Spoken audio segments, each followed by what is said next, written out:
Praise Jesus, glory to Lord. आज Good Friday हम सबों के लिए आशीषमय हो।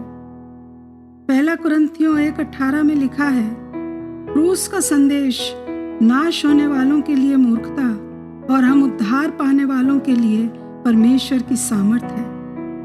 क्रूस के इस संदेश ने सारी दुनिया को 2 भागों में बांट दिया, जिसका मतलब है कि क्रूस न्याय की पहली कड़ी है।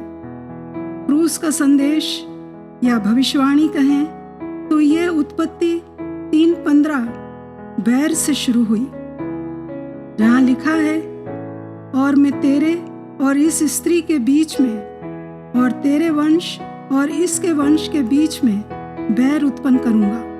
वह तेरे सिर को कुचल डालेगा और तू उसकी एड़ी को डसेगा। शैतान का सिर कुचला गया, उसका घमंड तोड़ा गया, ताकत तोड़ी गई, उसका जहर खत्म किया गया।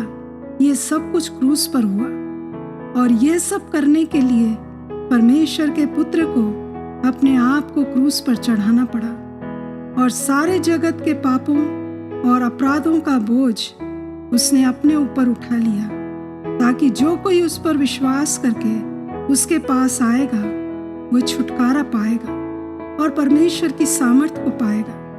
और जो उसका इनकार करेगा, क्रूस उसके लिए मूर्खता है। यदि हम यीशु पर विश्वास करना अपने जीवन में चुनते हैं तो परमेश्वर हमारा पिता होगा और हम उसकी संतान होंगे और उसके किंगडम का एक पार्ट होंगे, परमेश्वर के राज्य का एक हिस्सा होंगे। यीशु मसीह का क्रूस पर बलिदान ही केवल एक रास्ता है जो हमें परमेश्वर के पास वापस ले जा सकता है, क्योंकि हमारे पापों ने, हमारी अनाज्ञाकारिता ने हमें परमेश्वर से दूर कर दिया है।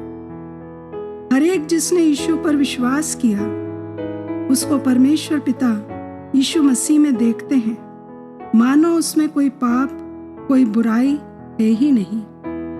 हम सबके लिए क्रूस पर यीशु का बलिदान एक फ्री गिफ्ट है, अद्भुत अनुग्रह है, अमेजिंग ग्रेस, कि हम पापियों के लिए एक निर्दोष व्यक्ति बलिदान हुआ। जैसा कहा गया, जितनों ने यीशु मसीह को अपना उद्धारकर्ता ग्रहण किया उनके लिए वो एक प्यार करने वाला पिता है, परंतु जिन्होंने यीशु का इनकार कर दिया, एक दिन उन्हें न्याय के लिए खड़ा होना पड़ेगा और उस स्तर पर या न्याय के दिन उन्हें मन फिराने या पश्चाताप करने का मौका नहीं होगा।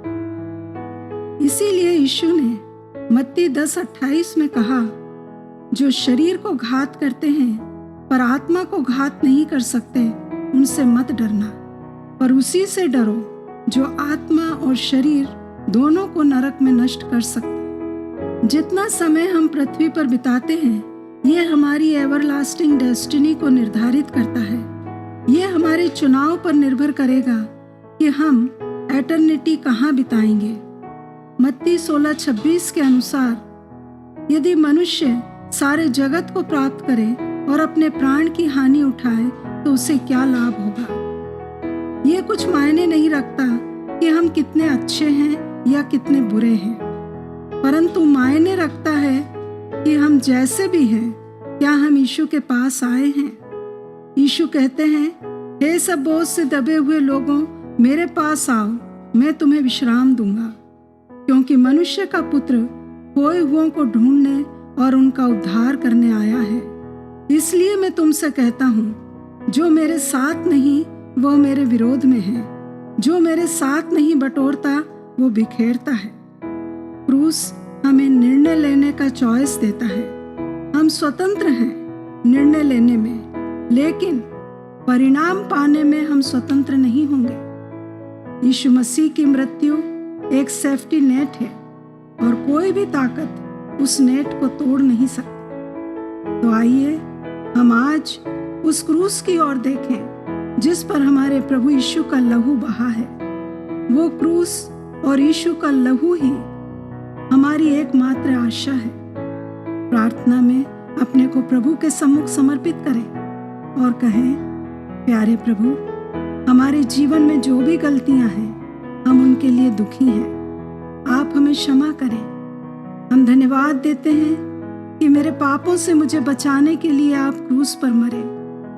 प्लीज मेरे जीवन में आइए और मुझे अपने पवित्र आत्मा से भर दीजिए। आप ही मार्ग हैं और दूसरा कोई मार्ग नहीं है। प्रभु, हम अपने आप को जस्टिफाई नहीं कर सकते और ना ही बिना आपके परमेश्वर पिता के साथ सही संबंध में आ सकते हैं। हमें आपकी जरूरत है। आज जितने भी इस दुनिया में जीवित हैं उन्हें आपकी जरूरत है, क्योंकि जब तक हम जीवित हैं हमारे पास एक आशा है और वो आशा प्रभु यीशु आप हैं कि आप ही हमें नाश होने से बचा सकते हैं। प्रभु, हम पर दया करें और आशीष दें। यीशु मसीह के नाम से इस प्रार्थना को मांगते हैं।